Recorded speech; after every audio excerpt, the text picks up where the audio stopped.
तो हेलो बच्चों, कैसे हैं आप लोग। आई होप कि आप लोग अच्छे होंगे। आज हम लोग स्टार्ट करेंगे क्लास 12 फिज़िक्स सेकेंड चैप्टर, जिसमें हम लोग ने कैपेसिटर स्टार्ट किया है।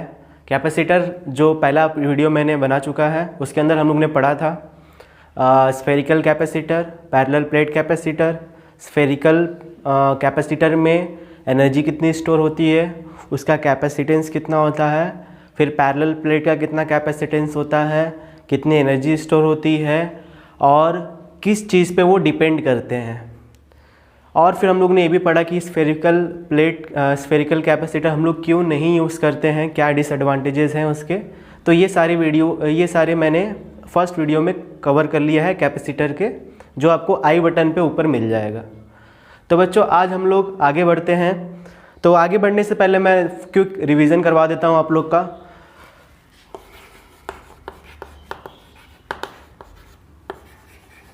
तो सबसे पहले हम लोगों ने पढ़ा था स्फेरिकल कैपेसिटर। तो स्फेरिकल कैपेसिटर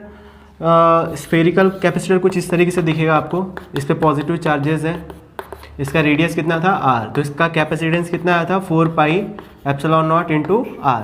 अगर हम लोग 1 मीटर रख देते थे तो कैपेसिटेंस कितना आता था, if r equals to 1 metre तो कैपेसिटेंस आता था 1.1 इंटू 10⁻⁻10 फराड।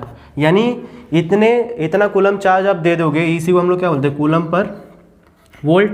यानी आप इतना सा ही चार्ज दे दोगे तो उसका पोटेंशियल डिफरेंस कितना बढ़ जाएगा, 1 वोल्ट से बढ़ जाएगा। ठीक है, तो इसीलिए हम लोग इस कैपेसिटर को यूज़ नहीं करते हैं। तो हम लोग इसके बाद क्या पढ़े, हाँ इसमें एनर्जी स्टोर कितना आया था बच्चों, Q²/2C, राइट। इसके अदर फॉर्म्स भी होते हैं। और क्या क्या था, हाफ Q इंटू C, और क्या था हाफ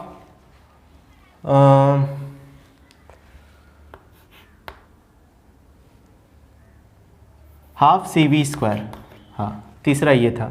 ठीक है, फिर हम लोग ने पैरेलल प्लेट कैपेसिटर पढ़ा था। अगर इस पे पॉजिटिव चार्ज है तो इस पे इंडक्शन से नेगेटिव चार्ज आ जाएगा। और इसका जो कैपेसिटेंस था वो कितना आया था बच्चों, A∈0/d। और इसमें भी एनर्जी कितनी स्टोर होती है बच्चों, सेम यही एनर्जी स्टोर होती है, Q²/2C is equals to half Q into C is equals to half Q into V था बच्चों यहाँ पे। ठीक है, हाफ Q इंटू V और एक क्या था, हाफ CV²। ठीक, तो ये सारी चीज़ें हम लोग ने इसके पिछले क्लास में किया था। ओके, आगे हम लोग पढ़ेंगे, स्टार्ट करते हैं हम लोग। हाँ एक टॉपिक पढ़ लेते हैं, force due to plates in capacitor.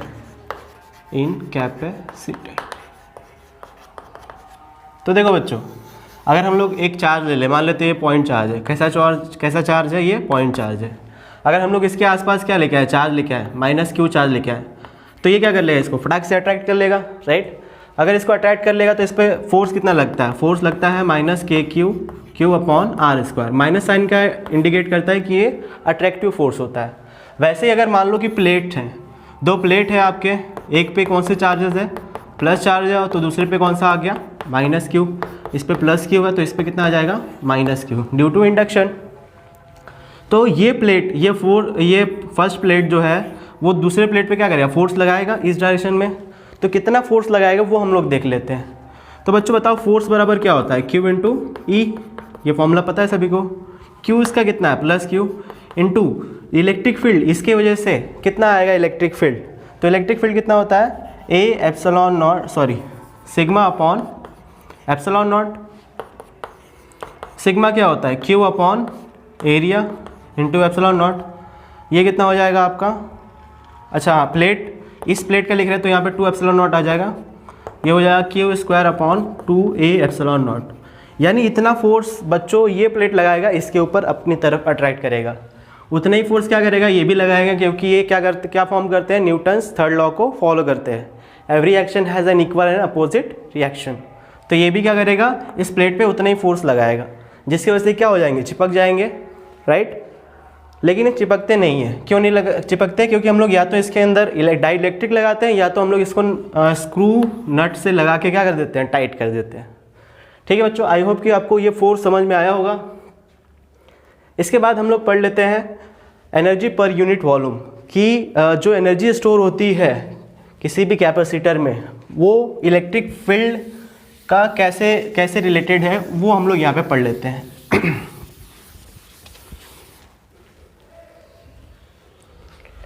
तो एनर्जी पर यूनिट वॉल्यूम या फिर एनर्जी डेंसिटी भी कहते हैं इसे, एनर्जी पर यूनिट वॉल्यूम, यानी एक यूनिट वॉल्यूम अगर हम लोग लेंगे तो उसमें कितनी एनर्जी आएगी। पूरे में तो आपका half Q square upon 2c है, तो एक यूनिट वॉल्यूम में कितना होगा। तो देखो टोटल एनर्जी कितना होता है, half Q square upon c, यही होता है। अगर हम लोग इसको वॉल्यूम से डिवाइड कर दें, वे इज वॉल्यूम, ठीक है, पोटेंशियल मत समझ लेना आप लोग। अब ये क्या हो जाएगा, energy per unit volume, energy per unit volume, और इसको हम लोग डिनोट करते हैं बच्चों स्मॉल यू से। तो स्मॉल यू बराबर क्या हो जाएगा, हाफ। तो बच्चों एनर्जी पर यूनिट वॉल्यूम क्या होगा, यू बाई वी कर देंगे हम लोग, तो यहाँ से हो जाएगा हाफ। ये फॉर्मूला हम लोग यहाँ पे हम लोग यूज़ कर लेते हैं। इसी के जगह पे हाफ क्यू स्क्वायर अपॉन सी की जगह लिख सकते हैं क्यू इंटू वी, अपॉन में क्या है बच्चों, वी। ये वी क्या है, वॉल्यूम है, ठीक है, यहाँ पे वॉल्यूम लिख देता हूँ मैं। तो यहाँ से हो जाएगा हाफ, वॉल्यूम के जगह पे हम लोग क्या लिख सकते हैं, area into D, area into D, right बच्चों। अब वी अपॉन डी क्या होता है बच्चों, हाफ। क्यू अपॉन ए तो हो जाएगा सिग्मा, और वी अपॉन डी क्या होता है बच्चों, ई होता है ना। आपने ये वाला रिलेशन पढ़ा होगा, E equals to minus D V upon D R, ये पढ़ा होगा। तो यहाँ से अगर मैग्नीट्यूड की बात करो तो ई बराबर क्या हो जाएगा, वी अपॉन डी, राइट। तो यहाँ से वी अपॉन डी के हम लोग क्या लिख सकते हैं, ई। तो बच्चों ये एनर्जी जो है, एनर्जी पर यूनिट वॉल्यूम, यानी यूनिट वॉल्यूम की बात करें, अगर मान लो ये यूनिट वॉल्यूम है तो इसमें कितनी एनर्जी स्टोर होगी, हाफ सिग्मा इंटू ई। और इसीलिए कहते हैं कि जो एनर्जी स्टोर होती है कैपेसिटर में, वो कहाँ पे स्टोर होती है, इस रीजन में स्टोर होती है, ना कि प्लेट्स पे स्टोर होती है। तो बच्चों क्वेश्चन अगर कोई पूछेगा आपसे कि where does the energy of a capacitor store, तो कहाँ पे स्टोर होती है वो, within the capacitor, within the plates of a capacitor, plates के बीच में स्टोर होती है, ना कि इस प्लेट्स पे स्टोर होती है, ठीक है। तो इसके अंदर जो है एनर्जी आपकी स्टोर होती है। तो ये बच्चों एनर्जी पर यूनिट वॉल्यूम, आई होप कि समझ में आया होगा। एक बार फिर से रिवाइज कर देता हूँ। देखो U बराबर होता है half Q square upon C, और इसी को हम लोग लिख सकते हैं half C half Q into V, right. ये भी फॉर्मूला होता है। तो यहाँ पे हम लोग ने इसको हाफ क्यू इंटू वी लिख दिया, और नीचे क्या लिख दिया, वॉल्यूम से डिवाइड कर दिया। अब इसी चीज़ को हम लोग यहाँ पे लेके चले तो Q into V upon volume, volume को क्या लिख सकते हैं, एरिया इंटू डिस्टेंस, राइट। अब क्यू अपॉन ए क्या हो जाएगा, सिग्मा, और वी अपॉन डी क्या हो जाएगा, ई। तो ये आपका एक्सप्रेशन आ जाएगा एनर्जी पर यूनिट वॉल्यूम का। आई होप कि समझ में आया होगा। अब नेक्स्ट हम लोग पढ़ते हैं कैपेसिटर्स। कैपेसिटर्स का कॉम्बिनेशंस है वो हम लोग यहाँ पे पढ़ लेते हैं।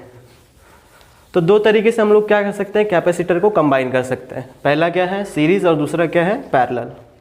तो पहला हम लोग पढ़ते हैं कॉम्बिनेशन ऑफ कैपेसिटर्स।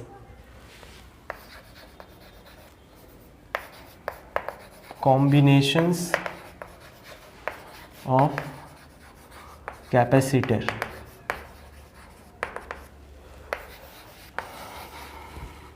तो देखो बच्चों, पहला हम लोग क्या पढ़ेंगे, सीरीज कॉम्बिनेशन, फिर पैरेलल कॉम्बिनेशन, और फिर हम लोग मिक्स्ड कॉम्बिनेशन पढ़ेंगे, क्योंकि जो क्वेश्चंस आते हैं वो कहाँ से आते हैं, मिक्स्ड कॉम्बिनेशन से आते हैं। तो सी का फॉर्मूला आप लोग याद रखो क्या होता है, A epsilon not upon D, ठीक है ना। अब देखो जैसे मान लो एक ये प्लेट है, एक ये प्लेट है आपका, ये और यहाँ से हम लोग ने ला के किससे अटैच कर दिया, बैटरी के, ये पॉजिटिव और नेगेटिव, ठीक है। तीनों capacitance C1, C2, C3। Capacitance हमेशा क्या रहता है बच्चों, कांस्टेंट रहता है, ठीक। वो किस पे डिपेंड करता है, only dimensions and the material with in the capacitor. इसका पोटेंशियल मान लेते हैं V है। अब बच्चों बताओ, जो यहाँ से आपका जाएगा तो यहाँ से कौन सा चार्ज जाएगा, क्योंकि ये पॉजिटिव टर्मिनल है तो यहाँ से प्लस चार्ज आपका मूव करेगा।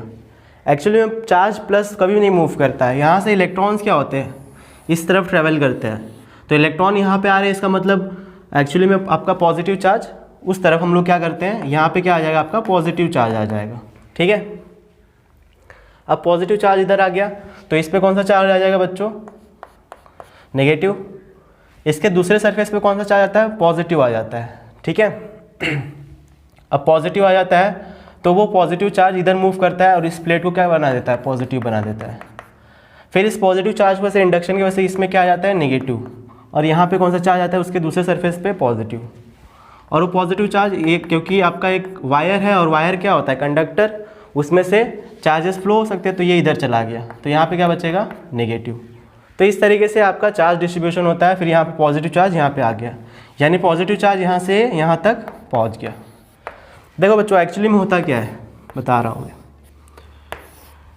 कैपेसिटर कुछ इस प्रकार होते हैं, दो प्लेट है तो इसमें कितने सरफेस है, 1 2 3 4।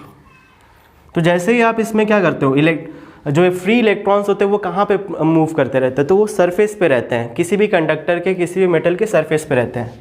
तो ये इस सरफेस पे आपके इलेक्ट्रॉन्स होंगे यहाँ पे चारों तरफ। जैसे ही आप क्या करते हो, इसको पोटेंशियल डिफरेंस अप्लाई करते हो, तो होता क्या है, ये इलेक्ट्रॉन्स जितने हैं इनको एक कंडक्टर मिल जाता है, एक पाथ मिल जाता है, और जिसकी वजह से यहाँ पे आके न्यूट्रलाइज हो जाते हैं, जिसकी वजह से इस सरफेस पे कौन सा चार्ज आ जाएगा, पॉजिटिव। राइट, अब ये पॉजिटिव चार्ज पूरे प्लेट पे पॉजिटिव चार्ज आपका क्या हो जाता है, डिस्ट्रीब्यूट हो जाता है। ठीक है, तो आपका ये चार्ज कहाँ पे चला जाएगा, वहाँ पे। क्यों वहाँ पे चला जाएगा, क्योंकि वहाँ से सारे इलेक्ट्रॉन कहाँ पे आ गए, आपके इस तरफ आ गए। ठीक है, क्यों, क्योंकि यहाँ से आपका इलेक्ट्रिक फील्ड इस डायरेक्शन में फॉर्म होगा, तो इलेक्ट्रिक फील्ड के अपोजिट डायरेक्शन में नेगेटिव चार्ज फोर्स लगता है, तो नेगेटिव सारे इधर मूव कर गए, तो यहाँ पे क्या बचा, पॉजिटिव। अब बच्चों ये पॉजिटिव चार्ज क्या करता है, इंडक्शन प्रोड्यूस करता है इस प्लेट पे। यहाँ के जितने नेगेटिव चार्ज है उनको सबको यहाँ बुला लेता है इनर सरफेस पे, और यहाँ पे क्या बच जाएगा बच्चों, पॉजिटिव चार्ज। अभी पॉजिटिव चार्ज यहाँ पे रुकेंगे थोड़ी, जो इलेक्ट्रॉन्स यहाँ पे गए हैं वो इलेक्ट्रॉन वापस यहाँ से मूव करके इसको जाके क्या कर देते हैं, न्यूट्रलाइज कर देते हैं, जिसके वजह से आपका ये वाला भी क्या हो जाता है, न्यूट्रल हो जाता है। तो अभी एक चार्जेस कहाँ खाली प्रेजेंट होंगे, यहाँ पे पॉजिटिव और यहाँ पे नेगेटिव।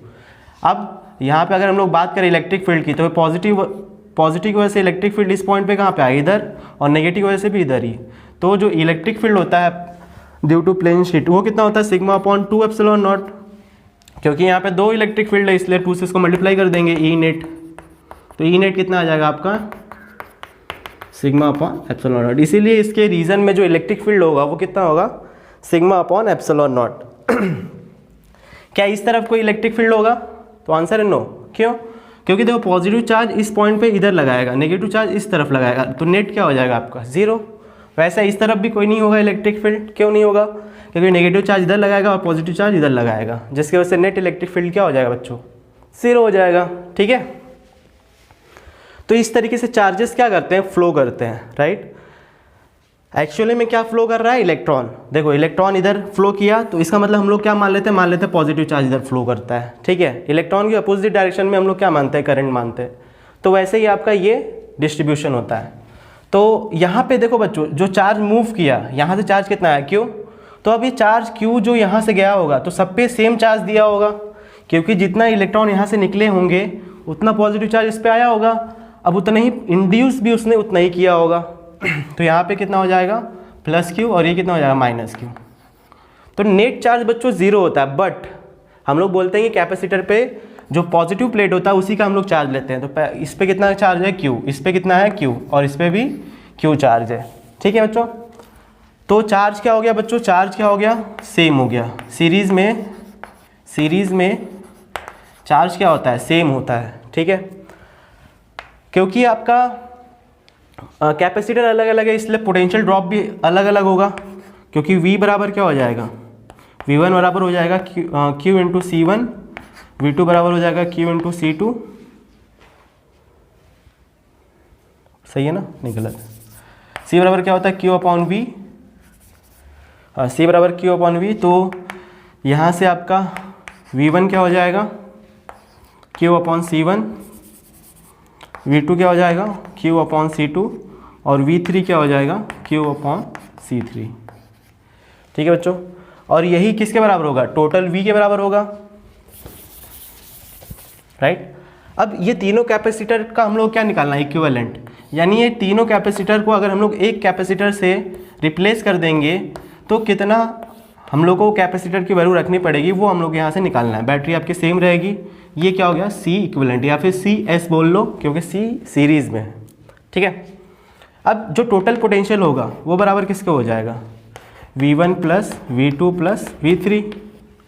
अगर यहाँ से हम लोग लगाते फॉर्मूला आपका कैपेसिटर का तो क्या हो जाएगा, C बराबर क्या होता है, यहाँ से चार्ज कितना फ्लो होगा, Q ही फ्लो होगा, Q अपॉन V, तो CS बराबर हो जाएगा Q अपॉन V। तो V बराबर क्या हो जाएगा, Q अपॉन CS। CS मतलब कंप्यूटर साइंस मत समझ लेना। चलो तो V बराबर लिख दिया C upon Q upon CS। बार बार स्किप हो जा रहा है, स्किप नहीं स्लिप हो जा रहा है, स्लिप ऑफ टंग। V1 क्या है, Q upon C1 plus V2 क्या है, Q upon C2 plus V3 क्या है, Q अपॉन C3। तो बच्चों देखो Q लेके कॉमन कर लेंगे तो क्या बचा, 1 अपॉन CS बराबर 1 upon C1 plus 1 upon C2 plus 1 upon C3। आया नहीं आया, फिर से देख लो। चार्जेस डिस्ट्रीब्यूशन समझ में आया कि चार्ज हम लोग कैसे डिस्ट्रीब्यूट कर रहे हैं। तो यहाँ से प्लस Q चार्ज गया, यहाँ से वापस प्लस Q आया, तो चार्ज क्या होगा, सीरीज़ में सेम होगा, चार्ज सीरीज़ में सेम हो गया।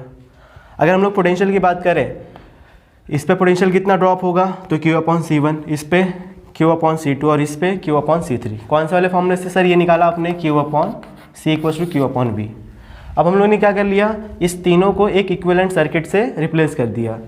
इसमें इक्विवेलेंट कैपेसिटर कितना हो गया, CS। इसका क्या मतलब है कि आप ये तीनों कैपेसिटर लगाओ या तो आप एक ये लगा दो, बात एक ही है, राइट। तो यहाँ से CS बराबर क्या आ गया, Q अपॉन V। क्लियर है। अब आपको पता है कि टोटल पोटेंशियल क्या होना चाहिए, इक्वल होना चाहिए क्योंकि एनर्जी कंजर्वेशन होता है। तो यहाँ से आ जाएगा Q upon CS is equals to Q upon C1 plus Q upon C2 plus Q upon C3।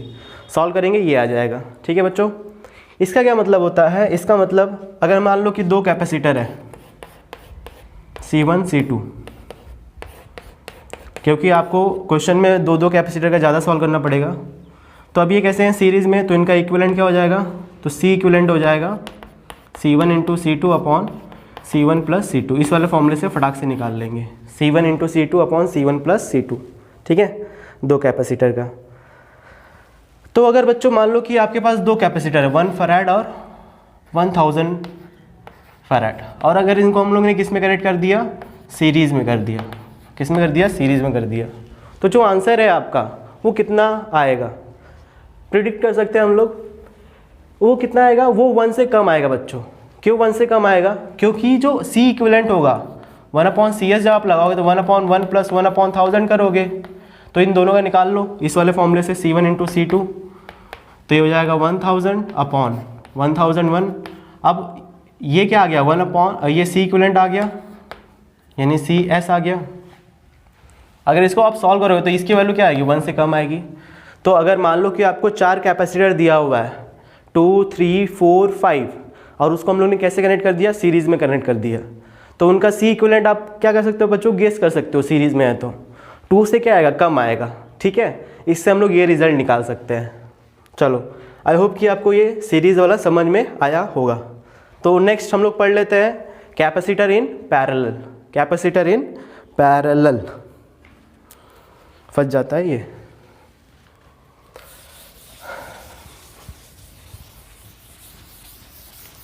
बच्चों आप लोग ने बताया नहीं अभी वीडियो ऑडियो क्वालिटी कैसी है।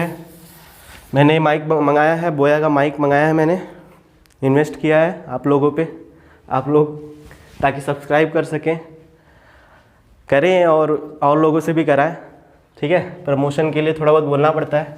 चलो अब हम लोग पढ़ लेते हैं कॉम्बिनेशन इन पैरेलल। डायरेक्ट ले लेता हूँ इन पैरेलल। चलो मुझे पता है कि मेरी आवाज़ अब अच्छी आ रही है होगी, आप लोग बोलो ना बोलो मुझसे उसको मुझे नहीं उससे फ़र्क पड़ता है। चलो स्टार्ट करते हैं पैरेलल में। तो पैरेलल कनेक्शन हम लोग कर लेते हैं। पहले मान लेते हैं ये आपका एक कैपेसिटर, एक दूसरा यहाँ पे लगा दिया, ये तीसरा मैंने यहाँ पे लगा दिया। डायग्राम मेरा मस्त है ना। यहाँ पे मैंने क्या लगा दिया, एक बैटरी लगा दिया। पॉजिटिव टर्मिनल बड़ा, नेगेटिव टर्मिनल छोटा। ये मान लेते हैं C1 है, C2 है, C3 है। कैपेसिटर क्या रहेगा, हमेशा कांस्टेंट रहेगा। चलो बच्चों, अब बताओ ये आपका पॉजिटिव टर्मिनल, तो यहाँ से कौन सा चार्ज आएगा, Q यहाँ से जब जाएगा तो इसके पास 3 रास्ते होंगे जाने के लिए, यहाँ से, यहाँ से, यहाँ से। तो क्योंकि ये C1 है तो मान लेते हैं ये Q1 है, ये Q2 है, और हाँ बहुत समझदार हो। वैसे यहाँ से क्या आ जाएगा, Q1 आ जाएगा, यहाँ से Q2 आ जाएगा, और यहाँ से, हाँ बहुत समझदार हो। और तीनों मिलके क्या हो जाएंगे, हाँ Q1 plus Q2 plus Q3। ठीक, ये आपका हो जाएगा पोटेंशियल V। देखो बच्चों, आप क्लास 10th में ही पढ़ा होगा कि पैरेलल में क्या सेम होता है, पैरेलल में क्या सेम होता है, पोटेंशियल सेम होता है। ठीक है, V सेम होता है। तो अगर हम लोग यहाँ पे बात करें, क्या बात करें, V सेम है सबके अक्रॉस, तो क्या चेंज होगा, Q। तो टोटल Q बराबर क्या आ जाएगा बच्चों, Q1 plus Q2 plus Q3। अब हम लोग क्या करें बच्चों, इन तीनों को रिप्लेस करके क्या बनाते हैं, C इक्विवेलेंट। ये C इक्विवेलेंट क्या काम करता है, ये तीनों के बराबर होता है, तीनों को अकेले संभाल लेता है। यानी तीनों को अगर आप हटा के इसको लगा दो तो भी वही काम करेगा। फालतू में हम लोग 3 लगाते हैं, क्यों नहीं, हम लोग को ज़रूरत पड़ती है कभी कभी। यहाँ से Q और यहाँ से, क्योंकि पैरेलल में असली C इक्विवेलेंट को क्या लिख दिए, CP लिख दिए, कैनॉट प्लेस नहीं, कैपेसिटर इक्विवेलेंट इन पैरेलल। ठीक है, कैनॉट प्लेस में समझ लेना। अब आ जाएगा आपका, आपको पता है C बराबर क्या होता है, Q अपॉन V। यहाँ पे CP लिखो, तो यहाँ पे आपका Q बराबर क्या आ जाएगा, CP इंटू V आ जाएगा। वैसे बच्चों Q1 क्या आ जाएगा, क्योंकि Q है तो CP इंटू V है, तो Q1 क्या होगा, C1 इंटू V। Q2 क्या होगा, C1 into C2 into V, C3 into V। इसको यहाँ पे रख दो, CP into V equals to Q1 क्या है, C1 into V plus C2 into V plus C3 into V। तो आता काय करायचा याला, कॅन्सल करायचा, कॉमन घेऊन मराठी था। अब हम लोग क्या किए, इसको कॉमन लेके कैंसिल कर दिए, तो क्या बचा, C1 plus C2 plus C3। तो टोटल जो आपका इक्विवेलेंट कैपेसिटर आ जाएगा पैरेलल में, वो कितना आ जाएगा, C1 plus C2 plus C3। अब बोलोगे सर रजिस्टर में तो ऐसा होता था। अरे रजिस्टर में जैसा भी होता होगा, कैपेसिटर में ऐसा नहीं होता है। कैपेसिटर में जस्ट उसका उल्टा होता है, तो आप लोग को याद रखना है। ठीक है, सो CP आपका आ गया। इसका क्या मतलब है बच्चों, कि अगर 1 फराड आपको और 1000 फराड आपको, क्या सर आपका यही फेवरेट है क्या, 1 फराड और 1000 फराड आपको कैपेसिटर दिया गया, C1 और C2। तो इसका इक्विवेलेंट क्या होगा, जो सबसे बड़ी वैल्यू है उससे भी क्या आएगी, ज़्यादा आएगी। कब, जब आप इसको पैरेलल में कनेक्ट करेंगे तब। ठीक है बच्चों, आई होप कि आपको ये पैरेलल कनेक्शन समझ में आया होगा। तो अब हम लोग पढ़ते हैं न्यूमेरिकल की तरफ। चलो सॉल्व करते हैं न्यूमेरिकल। पहले मिटा तो लो सर। ठीक है, ये रिवीजन हो गया ख़त्म। इसे मिटा लेते हैं, इससे भी मिटा लेते हैं। सर हम लोग ने नोट ही नहीं किया था। अरे कोई नहीं, अभी नोट कर लेना, पॉज करके नोट कर लो। तो आ जाओ बच्चों, सबसे पहले टाइप वाइज पढ़ते हैं हम लोग। टाइप 1 पढ़ लेते हैं पहले। टाइप 1 हम लोग क्या पढ़ते हैं कि जब कनेक्शन कुछ ऐसे हो। कैसे सर, अरे ऐसे, कैसे, ऐसे ऐसे, अरे कहाँ सर, ऐसे ऐसे, देखो तो, हाँ सर अब दिखा। क्या सर, खाली बस आप बनाते जा रहे हो, समझा तो रही नहीं हो। अभी समझाऊंगा ना मैं। और ये क्या हो रहा है, ऐसे ही चलता जा रहा है। मान लेते हैं ये 2 माइक्रोफराड है और ये 3 माइक्रोफराड है। सेम ये 2, ये 3, ये 2 और ये 3, सेम ये 2, बस ख़त्म हो गया सर। और कहाँ तक जा रहा है ये, इनफाइनाइट तक जा रहा है, वो वहाँ तक जा रहा है, पता नहीं कहाँ तक जा रहा है। अब आपको निकालना है equivalent between A and B। तो बच्चों ये ध्यान देना, कभी भी जब भी आपको इक्विवेलेंट वाला क्वेश्चन आएगा, सीरीज रजिस्टर में आएगा, कैपेसिटर में आएगा, या तो इंडक्टर में आएगा, जब भी आपको 2 ब्रांच के बीच में, जिस भी 2 पॉइंट के बीच में पूछे, उसमें आप क्या करो, इमेजिनरी क्या लगा दो, बैटरी लगा दो। इमेजिनरी लगाना, ऐसा नहीं कि उसमें एग्जैक्ट लगा देना।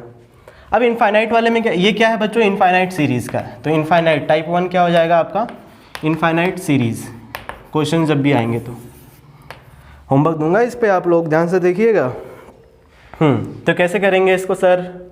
तो देखो कौन से कैपेसिटर के बाद ये रिपीट हो रहा है। पहला वाला कहाँ पे आ रहा है आपका? तो देखो ये 2 3 फिर 2 3, मतलब यहाँ के बाद ये क्या हो रहा है, यहाँ के बाद ये क्या हो रहा है, यहाँ के बाद क्या हो रहा है, और एक बार सर यहाँ के बाद क्या हो रहा है, ये रिपीट हो रहा है, ये रिपीट हो रहा है। अब इसको आपने ऐसे बना लिया, ठीक है, ऐसे ही बना लेंगे। अब क्या मानेंगे, क्योंकि ये इनफाइनाइट है तो हम लोग मान लेते हैं लेट द इक्विवेलेंट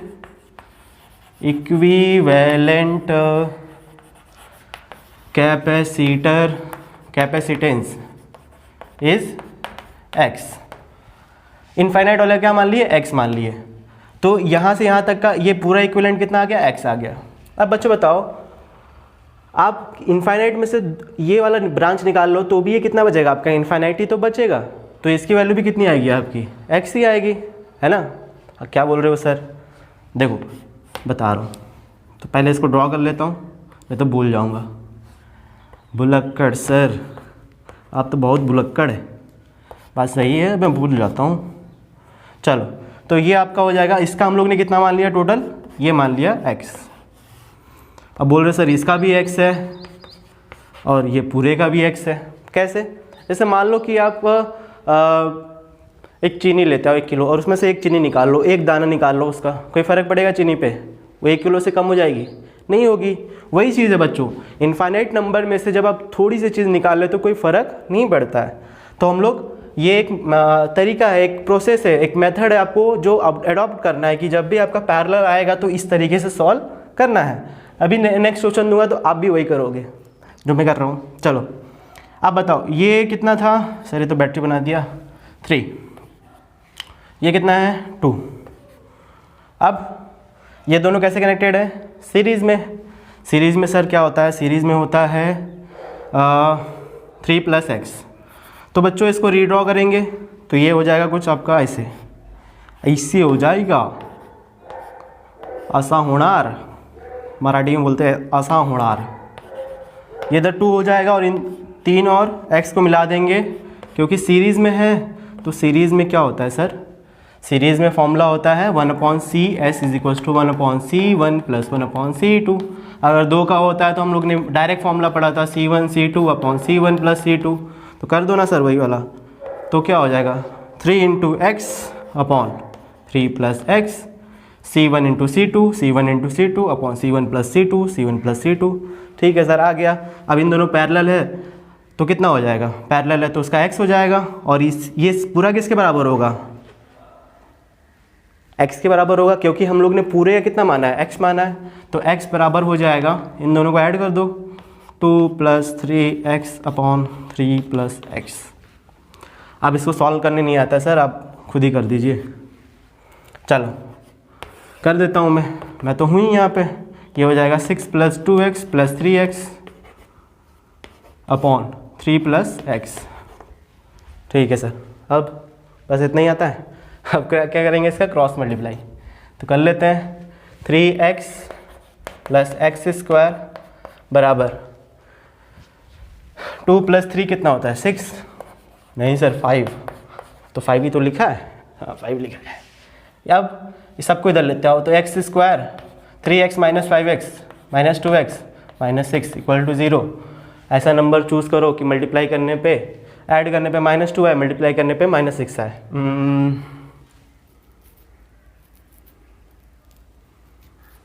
सीधेधाराचार्य लगा देते हैं सर। x = क्या हो जाएगा, -b ± √b² - 4ac/2a। सर ये क्या लगा दिया? अरे ये सीधेधाराचार्य फॉर्मूला है, क्लास 10th में पढ़ा होगा आप लोग ने। -b की वैल्यू क्या हो जाएगी 2। कैसे 2 हो गए सर, माइनस थी ना, माइनस और माइनस 2 हो गए, माइनस और माइनस प्लस हो गया, प्लस √b², 2 का स्क्वायर कितना हो जाएगा 4। 2 का नहीं सर, -2 का स्क्वायर। अरे माइनस का स्क्वायर भी प्लस हो जाता है, -4 सर c कैपेसिटर नहीं, कांस्टेंट की वैल्यू -6, माइनस माइनस ये वाला प्लस हो जाएगा 2 a की वैल्यू 1 है तो 1 है, 2 + -√4 + 24 यानी 28, इतना बड़ा क्यों बना दिए, /2। 28 को हम लोग लिख सकते हैं 4 इंटू 7, 4 का स्क्वायर रूट 2, यहाँ पे मैं कर रहा हूँ, नहीं हाँ कितना यहाँ पे कर देता हूँ। सर कितना बड़ा है सर, ये अगर दे देंगे तो हमारा पूरा ज़िंदगी बर्बाद हो जाएगा, पूरा जवानी इसी में चली जाएगी। नहीं, अभी आपको हार्ड लग रहा है, लेकिन कुछ दिनों बाद जब आप इसको सॉल्व करेंगे तो आसान लगेगा। टू कॉमन लेके छू कर दो तो 1 प्लस रूट 7 आएगा एक्स की वैल्यू, और एक आ जाएगा 1 माइनस रूट 7। रूट 7 की वैल्यू बच्चों जो होगी वो 1 से ज़्यादा होगी, एग्री? नहीं सर नहीं, बताओ ये कैसे? अरे अंडर रूट 4 कितना होता है? 2 होता है, तो ऑब्वियस सी बात है अंडर रूट 6 2 से ज़्यादा होगा, अंडर रूट 7 2 से ज़्यादा ही होगा। अगर ये ज़्यादा है तो नेगेटिव होगा, और एक्स नेगेटिव नहीं हो सकता, तो ये नहीं लेंगे, क्या लेंगे? ये लेंगे। तो आपका एक्स का जो इक्विवेलेंट आ जाएगा वो कितना है? 1 plus under root 7। I hope कि आपको समझ में आया होगा। सर आई होप बहुत बोलते हैं आप, लेकिन होप नहीं है। चलो अगर कहीं डाउट है तो पूछ लो। सर कहाँ से पूछेंगे, ऑनलाइन ले रहे हैं आप? चलो कोई नहीं, तो मैं नेक्स्ट क्वेश्चन देता हूँ, उसको आप ट्राई करिए।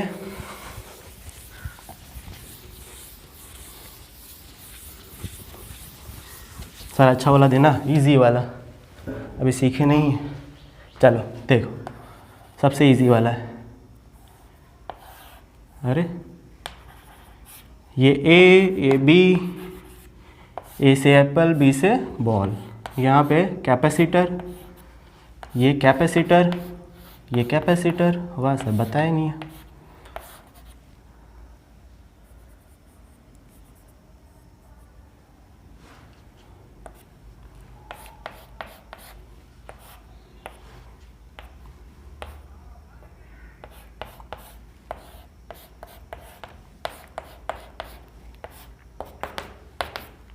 ये इन्फाइनाइट तक चला गया, ठीक है। अब इसका जो कैपेसिटेंस है वो मान लेते हैं, ये 2। सर इजी वाला दूँ ना? चलो ये 1 माइक्रोफैराड और ये 2 माइक्रोफैराड, ये 1 ये 2, ये 1 ये 2, ये 1 ये 2, ये 1 ये 2। बस करो सर, ख़त्म हो गया। चलो अब आपको फाइंड आउट करना है, find equivalent capacitance between A and B. देखते हैं कौन कर लेता है। सर मैं कर लूँगा, सब लोग कर लेंगे, लेकिन आप इसका आंसर मुझे लिख के बताइए, या फिर मेरे नंबर पे सेंड करिएगा, ईमेल करिएगा। ईमेल आईडी आपको पता ही है, SAHANI.AKASH04@gmail.com। सर ये क्यों दे रहे हो? अरे इसका आंसर आप भेजोगे ना क्लिक करके, या फिर आप कमेंट बॉक्स में कर देना, ठीक है। सर नंबर दे दो, नहीं गलत बात है, नंबर मैं दे चुका हूँ। सबको नंबर बांट दूंगा तो बेकार हो जाऊँगा, बार बार फ़ोन आएगा। चलो तो आप ये इसको सॉल्व करके भेज देना मेरे को। चलो तो सेकंड टाइप अब हम लोग पढ़ते हैं, टाइप 2।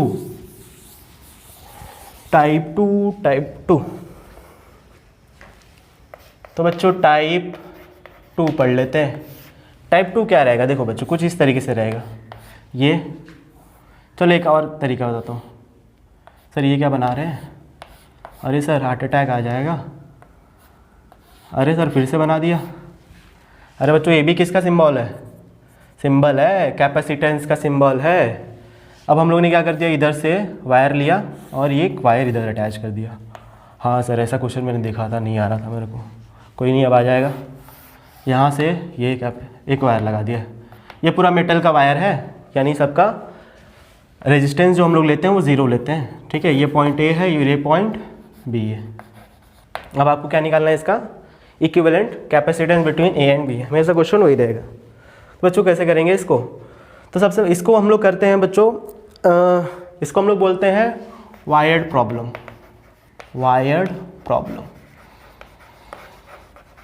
प्रॉब्लम है सर, ये सही में प्रॉब्लम है। चलो प्रॉब्लम वायर प्रॉब्लम, क्योंकि इसमें वायर हम लोग क्या करते हैं, कनेक्ट करते हैं। अब बच्चों वायर का क्या प्रॉपर्टी होती है? तो वायर किससे बना होता है? मेटल से बना होता है, जिसका रेजिस्टेंस हम लोग क्या लेते हैं, नेग्लिजिबल, यानी 0 मान लो ना सर। नेग्लिजिबल बार बार बोलते हो, कंफ्यूज हो जाता है, 0 मान लेते हैं।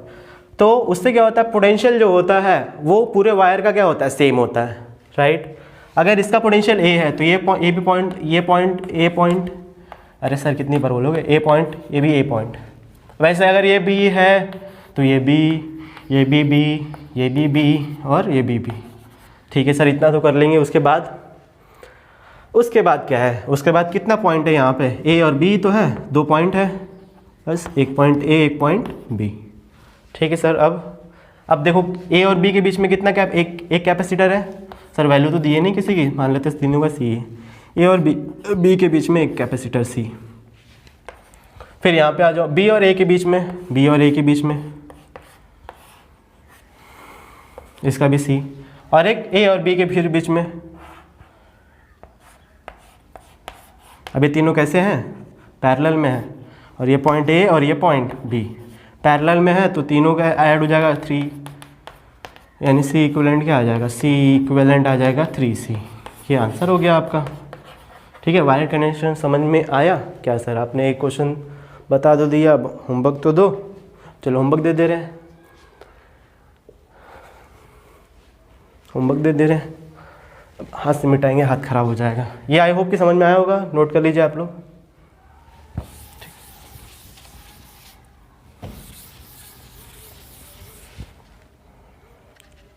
पता है मुझे बड़ा ही देंगे।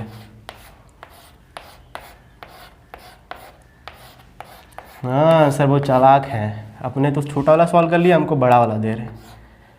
अरे ठीक है, इसका सलूशन मैं अभी बता दे रहा हूँ, इसको होमवर्क में नहीं दे रहा हूँ बस।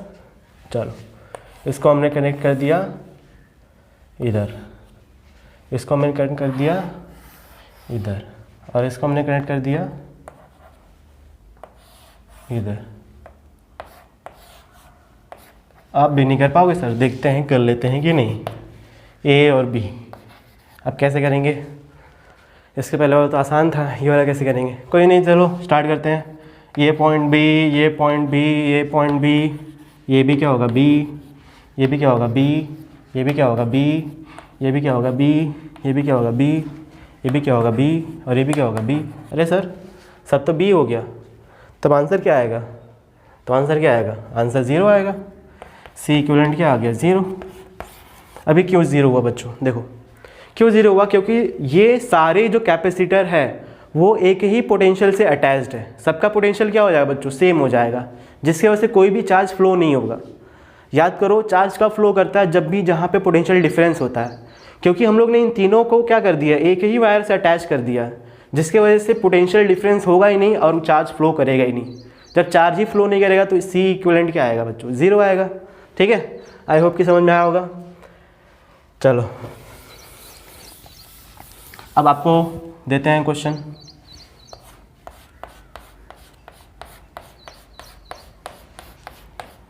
अरे दया करो सर। ठीक है, दया कर दे रहे हैं, दया कर दे रहे हैं। ये पॉइंट ए और ये point B. Find the equivalent resistance between A and B. ये सी सी सी सी सी। ठीक है, इसका जो सॉल्यूशन है वो मैं आपसे एक्सपेक्ट करता हूँ कि आप लोग मुझे सॉल्व करके और सेंड करेंगे। हाँ, वही वाला ईमेल जो इसके पहले मैंने बताया था। ठीक, तो बच्चों ये आपका हो गया टाइप 2, जिसमें वायर्ड प्रॉब्लम आते हैं, यानी वायर का कनेक्शन करके आता है। अब बच्चों चलते हैं टाइप 3 की तरफ।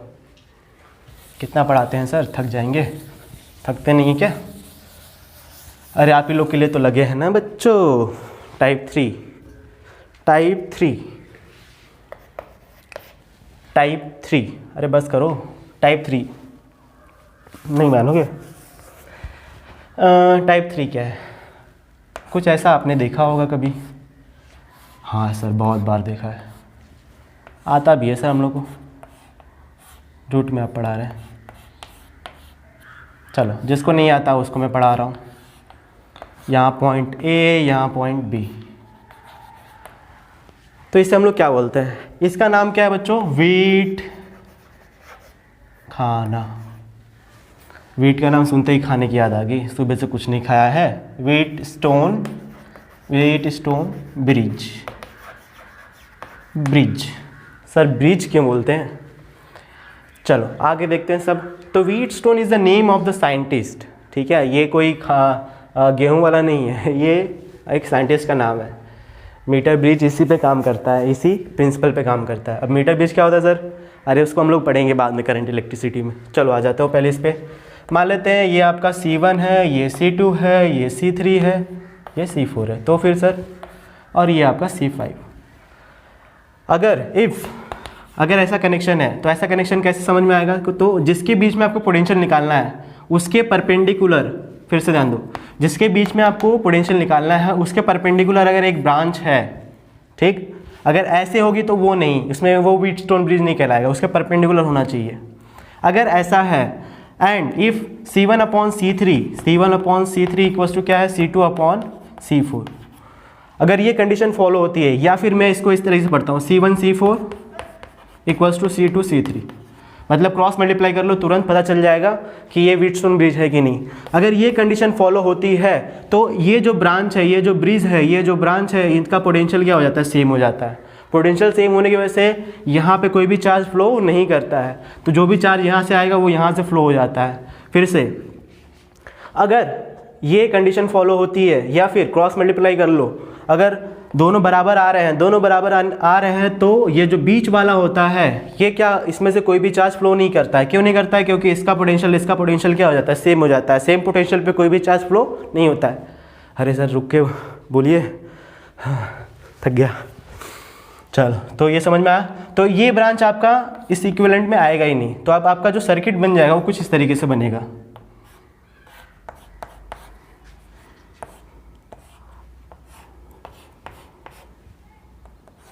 अरे सर कुछ बोलो भी, थक गया हूँ। ये पॉइंट A, ये पॉइंट B, ये C, C1 C2। अब देखो ये दोनों कैसे हो जाएंगे? सीरीज़ में। ये कैसे हो जाएंगे? सीरीज़ में। और ये दोनों कैसे हो जाएंगे? पैरेलल में। आप निकाल सकते हो उसको आराम से। हाँ सर बहुत इजी हो गया। तो व्हीटस्टोन ब्रिज के क्वेश्चन ऐसे करेंगे। चलो एग्जांपल देख लेते हैं।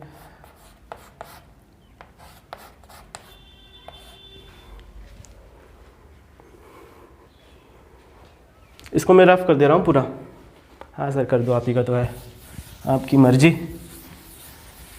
नहीं, आप लोग बोलोगे तो मैं आप लोग के लिए जान भी दे दूँगा, पर मांगना नहीं। चलो स्टार्ट करते हैं। अगर मान लो क्वेश्चन ऐसे है, अरे सर अभी तो ये दिए थे, अरे सर सेम टू सेम वही है। अरे नहीं बच्चों, ध्यान से देखो, कुछ ना कुछ डिफरेंस है इसमें।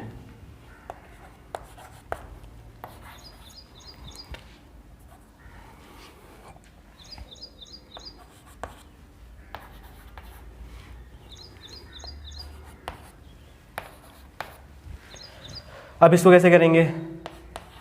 तो चलो देखते हैं कैसे करते हैं।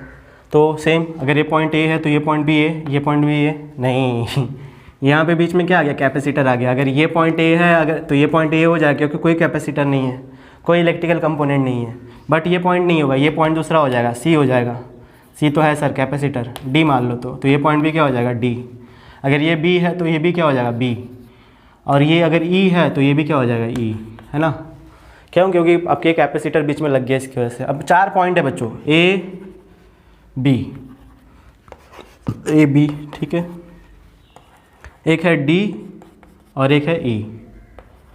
सर E को D बोल रहे हैं, क्या उल्टा सीधा करना है, सॉरी। चलो अब A और B, A पहले यहाँ पे आ जाओ। A और D के बीच में एक 2C का कैपेसिटर है, तो A और D के बीच में हो गया 2C का हो गया, ठीक। A और D के बाद फिर आ जाओ E और D के बीच में, E और D के बीच में 10C का, ये हो गया, ये हो गया। अब इधर आ जाओ B और D के बीच में 5C का, B और D के बीच में ये 5C का। फिर इसमें आ जाओ, नहीं ये नहीं हुआ, A और E के बीच में, A और E के बीच में 2। देखो पहले मैंने ये लिख दिया, A और D के बीच में, A और D हो गया, फिर E और D हो गया, फिर B और D हो गया, फिर A और E हो गया, और ये वाला बचा है B और E। ये कितना था? 2C, और ये कितना है? 5C। अब देख लो, कुछ दिख रहा है आपको? हाँ सर, इसके पहले वाला आपने ऐसे कुछ बताया था। 2C into 5C, 5C into TC same आ रहा है। इसका मतलब ये कैपेसिटर इसमें काम नहीं करेगा। ये दोनों कैसे हैं, सीरीज़ में। सीरीज़ में निकाल लो, तो सीरीज़ में जब निकालोगे तो इक्विवेलेंट कितना हो जाएगा, पता नहीं सर कितना होगा, आप ही निकाल दो, बुक कॉपी तो लेके नहीं बैठे हैं हम लोग। तो मैंने बताया था सी इक्विवेलेंट कैसे होता है, C1C2 upon C1 plus C2। C1C2 कितना हो जाएगा 10C² अपॉन 7C, C से C कैंसल, यानी 10/7C। तो ये भी कितना हो जाएगा 10/7C। और ये दोनों क्या है, पैरेलल। पैरेलल में दोनों को अटैच करके डिवाइड बाई 2 कर देते हैं। नहीं सर, डिवाइड बाई 2 क्यों करेंगे, तो 1020C अपॉन 7, ये आ जाएगा सी इक्विवेलेंट। ठीक है बच्चों, चलो आई होप कि समझ में आया होगा, और व्हीटस्टोन ब्रिज भी आपको समझ में आया होगा। तो ये था आपका व्हीटस्टोन ब्रिज वाला। अब मैं थक गया हूँ और यहीं पे बंद करते हैं, ठीक है। बहुत पढ़ा लिया, बहुत टाइम भी हो गया, अब इसको एडिट करके आप लोग को देना भी है। So thank you so much. Like करो, सब्सक्राइब करो, शेयर करो जिसको ज़रूरत है इसकी, ठीक है। Thank you so much.